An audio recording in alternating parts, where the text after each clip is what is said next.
নমস্কার বন্ধুরা, আমি সুমি। আপনারা দেখছেন সুমির রান্নাঘর। আজকে আবারও একটা নতুন রেসিপি নিয়ে চলে এলাম। আজকে খুবই সিম্পল ড্রাই ফ্রুটস দিয়ে একটা সুইট রেসিপি করে দেখাবো। চলুন তাহলে রেসিপিটা শুরু করা যাক। দেখুন বন্ধুরা, মিষ্টিটা বানানোর জন্য প্রথমে আমি একটা কড়া বসিয়ে নিয়েছি। কড়াইটা গরম হয়ে গেছে। আমি কিছুটা চীনাবাদাম দিয়ে দেবো। এই বাদামটা কিন্তু কাঁচা বাদাম। আমি কিছুটা চীনাবাদাম দিয়ে দেবো। বাদামটাকে একটু ড্রাই রোস্ট করে নেব। আমি কিছুক্ষণ বাদামটাকে ভেজে নেব। দেখুন বন্ধুরা, আমার বাদামটা কিন্তু ভাজা হয়ে গেছে। বাদামটা নামিয়ে নেব। ওই কড়াইটাকে আমি আবার বসিয়ে নিয়েছি। দিয়ে দেবো কিছুটা সাদা তিল। আমি সাদা তিলটাকেও ড্রাই রোস্ট করে নেব। আমি সাদা তিলটাকেও একটু ভেজে নেব। দেখুন বন্ধুরা, আমার তিলটাও কিন্তু ভাজা হয়ে গেছে। আমি তিলটাকে নামিয়ে নেব। দেখুন বন্ধুরা, আমি একটা মিক্সিং জার নিয়ে নিয়েছি। এখন দিয়ে দেবো যে বাদামটা ভেজে নিলে বাদামটার খোসাটা আমি ছাড়িয়ে নিয়েছি। বাদামটাকে দিয়ে দেবো। দিয়ে দেবো খেজুর। আমি খেজুরের দানাগুলো ফেলে দিয়েছি। দিয়ে খেজুরটাকে দিয়ে দেবো। দিয়ে দেবো 3 চামচ ড্রাই রোস্ট করে রাখা তিলটাকে। আমি সব ফ্রুটগুলো দিয়ে দিয়েছি। এখন সব কিছুকে একটা পেস্ট বানিয়ে নেব। আমি একটা বাউল নিয়ে নিয়েছি। এখন যে ড্রাই ফ্রুটের পেস্টটা করেছি ওটাকে বাউলে ঢেলে নেব। সবকিছু কিন্তু সুন্দরভাবে পেস্ট হয়ে গেছে।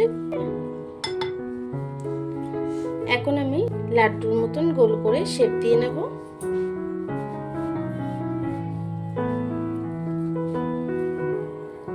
দেখুন বন্ধুরা, আমি এইভাবেই লাড্ডুর মতন শেপ দিয়ে নেব। যে তিলটাকে আমি ড্রাই রোস্ট করে নিয়েছিলাম সেই তিলটার মধ্যে দিয়ে দেব।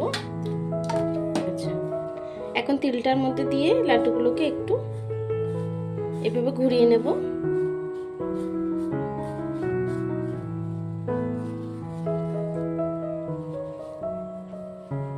দেখুন বন্ধুরা, এভাবেই কিন্তু আমি বাকিগুলোকে করে নেব।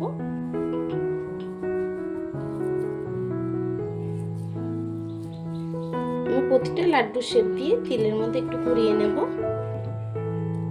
দেখুন বন্ধুরা, এভাবে আমি সবকটা করে নেব। দেখুন বন্ধুরা, আমার ড্রাই ফ্রুটের লাড্ডুগুলো কিন্তু হয়ে গেছে। এখন নিয়ে নেব কিছুটা চকলেট। আমি কিছুটা ক্যাডবেরি মেল্ট করে নিয়েছি। চকলেটটাকে এখন প্রতিটা লাড্ডু চকলেটের মধ্যে দিয়ে নেব। দিয়ে চকলেটের সাথে কোট করে দেব।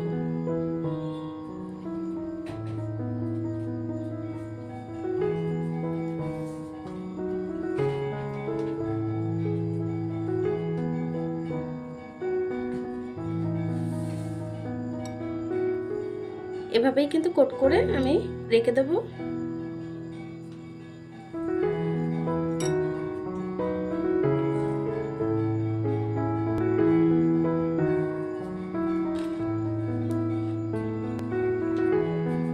চকলেট দিয়ে পুরো লাড্ডুটাকেই কোট করে দেব। দেখুন বন্ধুরা, এটাও কিন্তু আমার হয়ে গেছে। এভাবে আমি সবগুলো করে নেব। দেখুন বন্ধুরা, আমার ড্রাই ফ্রুট দিয়ে কিন্তু চকলেটটাকে সুন্দরভাবে কোট করে আমি 10 মিনিটের জন্য ফ্রিজে রেখেছিলাম। চকলেটটা কিন্তু পুরোপুরি হার্ড হয়ে গেছে। ড্রাই ফ্রুট দিয়ে চকলেটটা কত সুন্দর হয়েছে। আপনারা এভাবেই ড্রাই ফ্রুট দিয়ে সুইট বল বানিয়ে নিতে পারেন। খুবই সুস্বাদু, খেতেও কিন্তু খুবই সুন্দর। আমার এই রেসিপিটা কেমন হয়েছে কমেন্ট বক্সে জানাবেন। ভিডিওটা ভালো লেগে থাকলে চ্যানেলটাকে সাবস্ক্রাইব করে ভিডিওটা লাইক দিয়ে দেবেন। আর এতক্ষণ ধরে আমার ভিডিওটা দেখার জন্য আপনাদেরকে অসংখ্য ধন্যবাদ।